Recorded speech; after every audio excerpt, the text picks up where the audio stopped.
Sir, പാർലമെൻറ്റിലെ ശീതകാല സമ്മേളനം ആരംഭിച്ചപ്പോൾ മുതൽ തന്നെ അത് പ്രക്ഷുബ്ധമാണ്. പ്രതിപക്ഷ കക്ഷികൾ അദാനി ഒരു അഴിമതിക്കാരനാണെന്നൊക്കെ പറഞ്ഞിട്ടാണ് ഈ പ്രശ്നം. ഈ ആരോപണം ഉന്നയിക്കുന്ന സോണിയാഗാന്ധി അല്ലെങ്കിൽ രാഹുൽ ഗാന്ധിയൊക്കെ ഈ നാഷണൽ ഹെറാൾഡുമായി ബന്ധപ്പെട്ട വലിയൊരു നാറ്റക്കേസിൽ ഉൾപ്പെട്ടവരല്ലേ? അതെ, അതായത് പ്രിയങ്ക ഗാന്ധി ആദ്യമായി പാർലമെന്റ് അംഗമായിട്ട് സത്യപ്രതിജ്ഞ കേരള സാരിയൊക്കെ കൊടുത്ത് സത്യപ്രതിജ്ഞ ചെയ്തു എന്നൊക്കെ പറഞ്ഞിട്ട്. അതെ, വലിയ ഫോട്ടോ ആയിരുന്നു പത്രങ്ങളിലൊക്കെ. പക്ഷെ ആ പത്രങ്ങളിൽ പടം വന്നതിനെ പറ്റി ഒരു പ്രധാനപ്പെട്ട വായനക്കാരൻ്റെ ഒരു നിരീക്ഷണം കണ്ടു. മലയാള മനോരമ സാധാരണ അങ്ങനെ കേരള സാരിയൊക്കെ കൊടുത്തു കഴിഞ്ഞാൽ പ്രിയങ്ക ഗാന്ധി 1-ാം പേജ് കൊടുക്കും. ഇത്തവണ മനോരമ 1-ാം പേജ് കൊടുത്തില്ല. മനോരമ അല്ലേ? അകത്താണ് ഉണ്ടായിരുന്നത്. അത് വലിയൊരു മാറ്റമായിട്ടൊരു വായനക്കാരൻ നിരീക്ഷിച്ച് കണ്ടു. മാതൃഭൂമിയിൽ 1-ാം പേജ് വന്നിരുന്നു. അതിനകത്ത് പിന്നിൽ ചില രാഷ്ട്രീയം ഉണ്ടല്ലേ? അതെന്താണെന്ന് എനിക്ക് അറിഞ്ഞുകൂടാ. കൊടുക്കാമായിരുന്നു അല്ലേ? അതെ, കൊടുക്കാമായിരുന്നു, ഒരു പാരമ്പര്യം അനുസരിച്ചിട്ട്. അതെ. അപ്പോൾ ഈ പ്രിയങ്ക ഗാന്ധി പാർലമെന്റ് എങ്ങനെയാണ് ഒരാൾ ആ കുടുംബത്തിൽ നിന്നൊക്കെ, നെഹ്റു വംശത്തിൽ നിന്നൊക്കെ ഒരാൾ പാർലമെന്റിൽ സത്യപ്രതിജ്ഞ ചെയ്ത അംഗമൊക്കെ ആയിരിക്കുമ്പോൾ ഇന്ത്യൻ പാർലമെന്റ് എങ്ങനെയാണ് നടക്കുന്നതെന്നൊന്ന് കാണിച്ചു കൊടുക്കാമായിരുന്നു അല്ലേ രാഹുൽ ഗാന്ധിക്ക്? ഇങ്ങനെയാണിത് നടക്കുന്നത് എന്നാണോ കാണിച്ചു കൊടുത്തത്? കാരണം മൊത്തം ബഹളം, മാറ്റിവെക്കുക സമ്മേളനം, ഇങ്ങനെയാണല്ലോ സംഭവിച്ചുകൊണ്ടിരിക്കുന്നത്. ഇത് നടക്കാൻ പാടില്ല എന്ന് വലിയ നിർബന്ധമാണ്. ഒന്നാമത് ഇവിടെ ഒരു കേസും ഇല്ല. അമേരിക്കയിലാണെങ്കിൽ അദാനിക്കെതിരെ സോറോസ് പണിയുന്നത് കൊണ്ട് അവിടെ ഒരു കേസ് എടുത്തിട്ട് ഇവിടെ എന്തൊക്കെയോ അഴിമതി നടത്തി. ഇവിടെ കേസുണ്ടെങ്കിലല്ലേ ഇവിടെ അഴിമതി നടന്നു എന്ന് നമുക്ക് പറയാൻ പറ്റുള്ളൂ. അമേരിക്കയിലെ FBI ആണൊക്കെ ഇന്ത്യയിലെ അഴിമതി കേസൊക്കെ അന്വേഷിക്കുന്നത്. അങ്ങനെയാണെങ്കിൽ ഈ ലാവ്ലിൻ കേസൊക്കെ FBI അന്വേഷിക്കാൻ കൊടുക്കാമായിരുന്നല്ലോ, കാനഡയിലെ പോലീസിന് എന്തെങ്കിലുമൊക്കെ ചെയ്യാമായിരുന്നില്ലേ? ഇവിടുത്തെ കാര്യങ്ങളൊക്കെ അവിടെ ആണോ? ഈ മറ്റേ നവീൻ ബാബുവിൻ്റെ കേസുമൊക്കെ FBI കൊടുക്കാമായിരുന്നില്ലേ? ഇങ്ങനെയല്ലല്ലോ. ഇവിടെ അഴിമതി നടന്നു എന്ന് അവിടെ പറയാ. അതുകൊണ്ട് അവിടുത്തെ ഇൻവെസ്റ്റേഴ്സിനെ വഞ്ചിച്ചു. ഇവിടെ കേസൊന്നും ഇല്ല താനും. ഇങ്ങനത്തെ ഒരു കേസ് അതെന്തെങ്കിലും ആകട്ടെ. മാത്രമല്ല അതിൽ അഴിമതി കൊടുത്തായിട്ട് പറയുന്ന മുഴുവൻ ഇന്ത്യ മുന്നണിയിലുള്ളവരല്ലേ? അതെ, അന്നത്തെ മുഖ്യമന്ത്രിമാർ മുഴുവൻ കോൺഗ്രസിന്റെ, കോൺഗ്രസ് DMK ഒക്കെയാണ്. പിന്നെ നവീൻ പട്നായിക്, ജഗൻ മോഹൻ റെഡ്ഡി, ഇതൊക്കെയാണ്. ഇത് ഈ നാഷണൽ ഹെറാൾഡ് കേസ് ഇപ്പോഴും തീരാത്തൊരു കേസാണ്. അതിൻ്റെ അകത്ത് വിധിയൊന്നും ആയിട്ടില്ല. സോണിയാഗാന്ധിയും രാഹുൽ ഗാന്ധിയും കൂടി 50 ലക്ഷം രൂപ കൊണ്ട് 5000 കോടി രൂപ ഉണ്ടാക്കിയ കേസാണത്. എന്താണെന്ന് വെച്ച് കഴിഞ്ഞാൽ അതാണ് ഈ നാഷണൽ ഹെറാൾഡ് എന്ന് പറയുന്നത്. ഈ സ്വാതന്ത്ര്യ സമരകാലത്ത് ജവഹർലാൽ നെഹ്റു എല്ലാം കൂടി കോൺഗ്രസിന് വേണ്ടി ഉണ്ടാക്കിയ പത്രമാണ് നാഷണൽ ഹെറാൾഡ്. ആ നാഷണൽ ഹെറാൾഡിൻ്റെ ഉടമസ്ഥത അസോസിയേറ്റ് ജേർണൽസ് ലിമിറ്റഡ് ആണ് അതിൻ്റെ ഉടമ. ഒരു കമ്പനി വേണമല്ലോ. കമ്പനിയുടെ പേര് AJL എന്നാണ്, അസോസിയേറ്റഡ് ജേർണൽസ് ലിമിറ്റഡ്.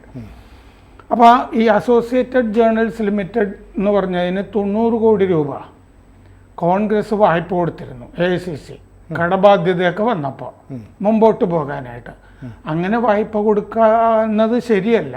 കാരണം പരസ്യമായിട്ടോ മറ്റോ കൊടുത്ത് സ്വാധീനം ഉണ്ടെങ്കിൽ ആരോടെങ്കിലും ഏതെങ്കിലും കമ്പനികളോടൊക്കെ പരസ്യമൊക്കെ കൊടുക്കാൻ പറഞ്ഞിട്ട് അങ്ങനെ നികത്തുകയാണ്. അല്ലാതെ കോൺഗ്രസിൻ്റെ പൈസ എന്ന് പറഞ്ഞാൽ പൊതുജനങ്ങളിൽ നിന്ന് പിരിക്കുന്ന പൈസയാണ്.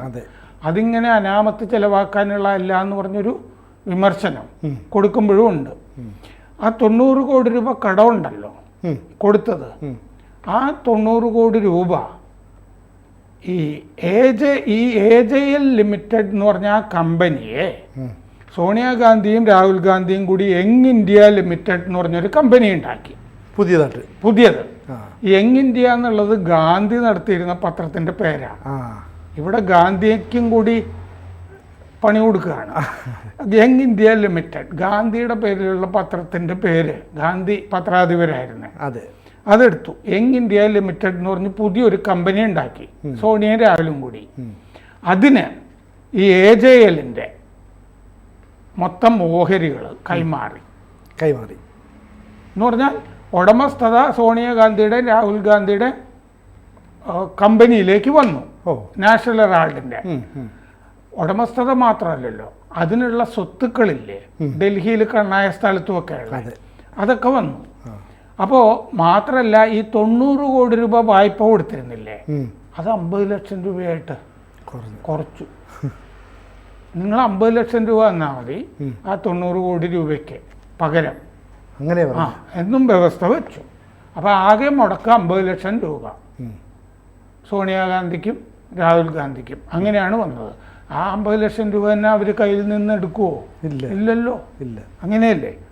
അപ്പം ഇനി ഞാൻ പറയുമ്പോൾ ഈ അസോസിയേറ്റഡ് ജേർണൽസ് ലിമിറ്റഡിന് AJL എന്നേ പറയുള്ളൂ, ഈ നീട്ടി പറയുന്നതിന് പകരം. അപ്പോൾ AJL നാഷണൽ ഹെറാൾഡിൻ്റെ പ്രസാധകർ അതിൻ്റെ ഉടമസ്ഥാവകാശം യങ് ഇന്ത്യ ലിമിറ്റഡിന്, യങ് ഇന്ത്യക്ക് കൈമാറി. ഇനി യങ് ഇന്ത്യ എന്ന് പറയാം, സോണിയുടെയും രാഹുലിൻ്റെയും കമ്പനി. അപ്പോൾ 1937 AJL എന്ന് പറഞ്ഞ കമ്പനി ഉണ്ടായത്. അത് നെഹ്റു എല്ലാം കൂടി തുടങ്ങുന്നതാണ്. ഇന്ത്യയിലുടനീളം ഈ AJLന് സ്വത്തുണ്ടായി. കാരണം അന്ന് കോൺഗ്രസ് ആണല്ലോ വലിയ പ്രസ്ഥാനം. സർക്കാരിൽ നിന്ന് ഇളവ് നിരക്കിലാണ് ഇന്ത്യയിൽ പല ഭാഗത്തും ഇതിന് സ്വത്ത് കൊടുത്തത്. സർക്കാരിൻ്റെ സ്വത്ത് ചെറിയ വിലയ്ക്ക് മന്ത്രിസഭാ യോഗത്തിൽ തീരുമാനിച്ചാൽ മതിയല്ലോ, ഇന്നടത്തുള്ള 5 സെൻറ്റ് AJLന് എന്ന് പറഞ്ഞിട്ട്. അങ്ങനെയാണ് സ്വത്തുക്കൾ കൊടുത്തത്. അതിൻ്റെ മൊത്തം ഇന്നത്തെ മൂല്യം 5000 കോടി രൂപ വരും. 5000 കോടി അല്ലേ രൂപ വരും. 2008 വലിയ സാമ്പത്തിക പ്രതിസന്ധി നേരിട്ടു ഈ നാഷണൽ ഹെറാൾഡ്. അപ്പോൾ AJLനാണല്ലോ അതിൻ്റെ നടത്തിപ്പ് ഉത്തരവാദിത്വം. അപ്പോൾ അങ്ങനെ നാഷണൽ ഹെറാൾഡിൻ്റെ പ്രവർത്തനം മരവിപ്പിച്ചു. National Herald ഇറങ്ങാതായി. അങ്ങനെ ഇന്ത്യൻ നാഷണൽ കോൺഗ്രസ്സിന് 90 കോടി രൂപ വായ്പ കൊടുത്തു. അത് ബാധ്യതയായി. വായ്പ കൊടുത്തത് തിരിച്ചു കിട്ടില്ലല്ലോ. 1990 മുതൽ 2008 വരെ ആണ് കോൺഗ്രസ് 90 കോടി രൂപ പലിശരഹിത വായ്പ കൊടുത്തിരുന്നത്. അത് പൊതുഫണ്ട് ദുരുപയോഗം ചെയ്തതാണെന്ന ആരോപണം വന്നിരുന്നു. ഞാൻ ആദ്യമേ പറഞ്ഞില്ലേ, പൊതുജനങ്ങൾ കൊടുക്കുന്ന പൈസയാണ് കോൺഗ്രസിൻ്റെ കയ്യിലുള്ള. ആ 90 കോടി രൂപ ഇങ്ങനെ വായ്പ കൊടുക്കാനുള്ളതല്ല എന്നൊരു ക്രിറ്റിസിസം ഉണ്ടായിരുന്നു. കച്ചവടത്തിന് വേണ്ടി ഉപയോഗിക്കേണ്ടതല്ല ആ പണം, കോൺഗ്രസിൻ്റെ പണം രാഷ്ട്രീയ പ്രവർത്തനത്തിന് ഉപയോഗിക്കേണ്ടതാണെന്ന് പലരും പറഞ്ഞിരുന്നു. അപ്പോൾ രാഹുലും മറ്റേ സോണിയാഗാന്ധിയും നിലപാടെടുത്തത് എന്താണെന്നറിയാമോ? കോൺഗ്രസിൻ്റെ പൈതൃകം സൂക്ഷിക്കുന്ന ഒരു സംഭവമാണ് നാഷണൽ ഹെറാൾഡ്. ആ പൈതൃകം സൂക്ഷിക്കാൻ വേണ്ടിയിട്ടുള്ള വായ്പയാണ് ഈ 90 കോടി രൂപ എന്നുള്ള നിലപാടെടുത്തു. 2010 നവംബറിലാണ് സോണിയയും രാഹുലും കൂടി യങ് ഇന്ത്യ ലിമിറ്റഡ് YIL ഉണ്ടാക്കുന്നത്. അത് ഈ സ്വത്ത് പിടിച്ചടക്കാൻ വേണ്ടി ആ ഉദ്ദേശത്തോടു കൂടി തന്നെ ഉണ്ടാക്കുന്നതാണ്. അപ്പോൾ അതിൽ സോണിയയ്ക്കും രാഹുലിനും 76% ഓഹരി ഈ യങ് ഇന്ത്യയിൽ. എന്ന് പറഞ്ഞാൽ കൺട്രോളിങ് ഷെയർസ് അവരുടെയാണ്, അവരാണ് ഉടമസ്ഥർ എന്ന് വന്നു. ബാക്കി 24% അത് മോട്ടിലാൽ വോറയ്ക്കും ഓസ്കർ ഫെർണാണ്ടസിനുമാണ്. 24%. എപ്പോൾ വേണമെങ്കിലും പോടാ എന്ന് പറഞ്ഞു കഴിഞ്ഞാൽ പോകുന്ന 2 പേര്. അങ്ങനെയാണത് സെറ്റ് ചെയ്തല്ലേ. ഓസ്കർ ഫെർണാണ്ടസിനോട് മോട്ടിലാൽ വോറ ഇങ്ങനെ കൂനി നടന്നിരുന്ന ഒരാളാണ്. അവരോട് 2 പേരോട് അത് പ്രിയങ്കയ്ക്ക് കൊടുത്തിട്ട് വേറെ പണി നോക്കും, അല്ലെങ്കിൽ മറ്റേ വാദ്രയ്ക്ക് കൊടുത്തിട്ട് വേറെ പണി നോക്ക് എന്ന് പറയുമ്പോൾ കുടുംബത്തിൻ്റെതായിട്ട് അത് മാറുമല്ലോ. 2 പേരും ഇപ്പോൾ സീനിലില്ലല്ലോ. അപ്പോൾ അതിൻ്റെ അഡ്രസ്സ് നാഷണൽ ഹെറാൾഡിൻ്റെയും AJLൻ്റെ address 5A Herald House, Bahadur Shah Marg. ഇതാണ് വിലാസം. യങ് ഇന്ത്യ എന്ന് പറഞ്ഞ ഇവരുടെ കമ്പനി ഉണ്ടല്ലോ, അതിൻ്റെ വിലാസം അത് തന്നെ. രണ്ടും ഒരു അഡ്രസ്സിൽ തന്നെ അഡ്രസ്സിലാണ്. അതെ.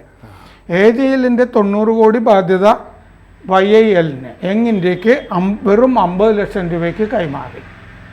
തട്ടിപ്പാ. അപ്പോൾ യങ് ഇന്ത്യ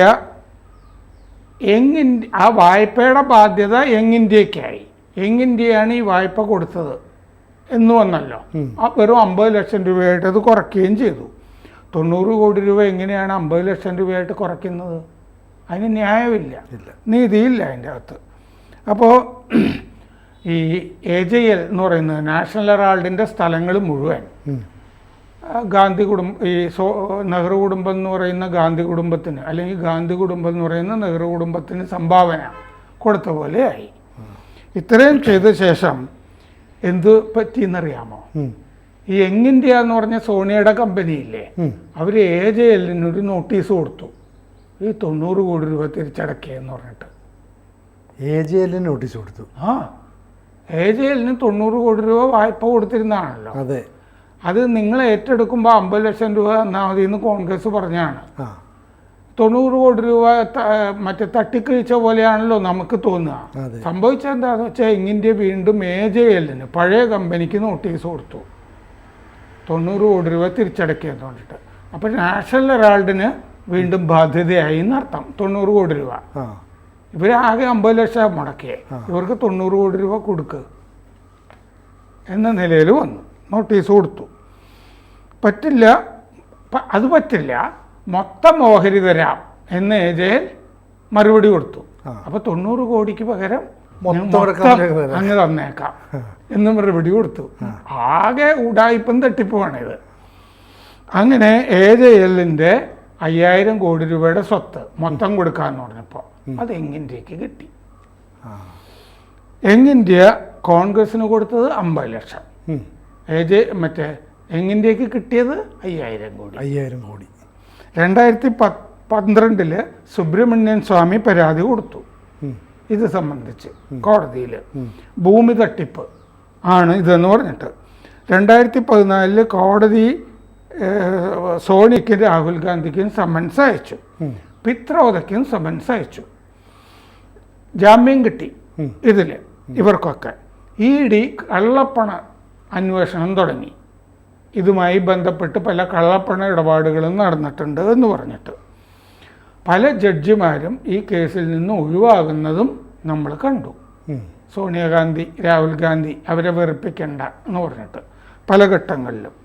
അപ്പോൾ ഇങ്ങനെ സമ്പൂർണമായ തട്ടിപ്പ്, 50 ലക്ഷം രൂപ ആരുടെ കയ്യിൽ നിന്നോ മേടിച്ചിട്ട് നാഷണൽ ഹെറാൾഡിൻ്റെ കണ്ണായ സ്ഥലമുണ്ടല്ലോ, ബഹദൂർ ഷാ സഫർ മാർഗിൽ, ഡൽഹിയിൽ, അറിഞ്ഞുകൂടെ? ആ നഗരത്തിലല്ലേ ബഹദൂർ ഷാ സഫർ മാർഗ് ഇരിക്കുന്നത്? പാർലമെന്റിന്റെ ഒക്കെ അടുത്ത് ചേർന്നല്ലേ? അത്രയും വില കൂടിയ സ്ഥലമാണ്. അത് കൈക്കലാക്കിയിരിക്കുന്നു. 50 ലക്ഷം രൂപ ആരുടെ കയ്യിൽ നിന്നോ മേടിച്ച് കൊടുത്തിട്ട് നാഷണൽ ഹെറാൾഡിൻ്റെ 5000 കോടി രൂപയുടെ സ്വത്ത് മുഴുവൻ കൈയടക്കിയ തട്ടിപ്പുകാരാണ് ഈ സോണിയാഗാന്ധിയും രാഹുൽ ഗാന്ധി. ഇവരാണ് അദാനി എന്നും പറഞ്ഞിട്ട് ഇല്ലാത്ത കേസിൻ്റെ പേരിൽ അമേരിക്കയിൽ ആരുടെയൊക്കെയോ സോറോസിൻ്റെ നിർബന്ധത്തിന് വഴങ്ങി ഉണ്ടാക്കിയ ഒരു കള്ളക്കേസിൻ്റെ പേരിൽ ഈ പാർലമെന്റ് സ്തംഭിപ്പിച്ചുകൊണ്ടിരിക്കുന്നത്. ഇതാണ് കോൺഗ്രസിന്റെ ജനാധിപത്യം. നമുക്ക് നീതീകരിക്കാൻ പോലും പറ്റാത്തവരുടെ കാര്യങ്ങളല്ലേ അതല്ലേ? ഇത് മുഴുവൻ എങ്ങനെയാണ് ഇങ്ങനത്തെ തട്ടിപ്പ് ആലോചിച്ചുണ്ടാക്കുന്നത്? ഒന്ന് ആലോചിച്ച് നോക്കൂ. ഞങ്ങൾ ഇങ്ങനൊരു കത്ത് തരാം, അപ്പൊ നിങ്ങൾ നാഷണൽ ഹെറാൾഡിൽ നിന്ന് ഇങ്ങനൊരു കത്ത് താ, 90 കോടി രൂപയുടെ ബാധ്യത ഞങ്ങൾ വയ്ക്കും, അപ്പം മുഴുവൻ ഓഹരി തരാമെന്ന് പറഞ്ഞു. ഇത് അങ്ങോട്ടും ഇങ്ങോട്ടും അപ്പുറത്തും ഇപ്പുറത്തും നിന്നിട്ടൊരു കളി, അപ്പുറത്തും ഇപ്പുറത്തും ഒരാളുകളാണ് നിൽക്കുന്നത്. അതാണ് കള്ളത്തരം എന്ന് പറയുന്നത്. എന്നിട്ട് അത്രയും സ്വത്ത് ഇപ്പൊ ഇവരുടെ പേരിലായി മാറി. അതാണ് ഈ കേസിൽ വന്നിരിക്കുന്നത്. ആ കേസിനെ പറ്റി എന്താണ് ഇന്ന് ആ കേസിനെ പറ്റി ചർച്ച ചെയ്തുകൂടെ പാർലമെന്റിൽ? അത് ചെയ്യുന്നില്ല. അപ്പോൾ പ്രിയങ്ക ഗാന്ധിക്ക് എന്ത് സന്ദേശമാണ് ഇവർ കൊടുത്തത്, അമ്മയും മകനും കൂടെ? നമ്മളിങ്ങനെയാണ് മോളെ പാർലമെന്റ് നടത്തേണ്ടതെന്നുള്ള സന്ദേശമാണ് കൊടുത്തിരിക്കുന്നത്. ഇത് മുഴുവൻ ജനാധിപത്യ ഇന്ത്യയിൽ ഇങ്ങനെ നടന്നാൽ മതി. നമ്മൾ തട്ടിപ്പടുത്തുമ്പോൾ ആരും ചോദിക്കരുത്. ഇത് നമ്മുടെ കള്ളക്കേസിന്റെ പേരിൽ നമുക്ക് പാർലമെന്റിൽ ബഹളമൊക്കെ ഉണ്ടാക്കാം. ഇത് നമ്മുടെ കുടുംബത്തിന്റെ അവകാശം അല്ലേ? ഇത് നമ്മുടെ കുടുംബത്തിന്റെ അവകാശമാണ്. കാരണം നമ്മുടെ കുടുംബക്കാരെല്ലാം കൂടിയാണ് ഡൽഹിയെ കെട്ടിപ്പടുത്തത്. അതുകൊണ്ട് ഡൽഹി മുഴുവൻ നമ്മുടെ വകയാണ്. ഡൽഹിയിൽ കുറേ ഭാഗം നമ്മുടെ വകയാണ്, ബാക്കി വഖഫിന്റെയാണ്. കൂടുതൽ വാർത്തകളും വിശേഷങ്ങളും നിങ്ങളിലേക്ക് എത്താൻ ABC മലയാളം സബ്സ്ക്രൈബ് ചെയ്യുക, ബെൽ ബട്ടണും അമർത്തുക.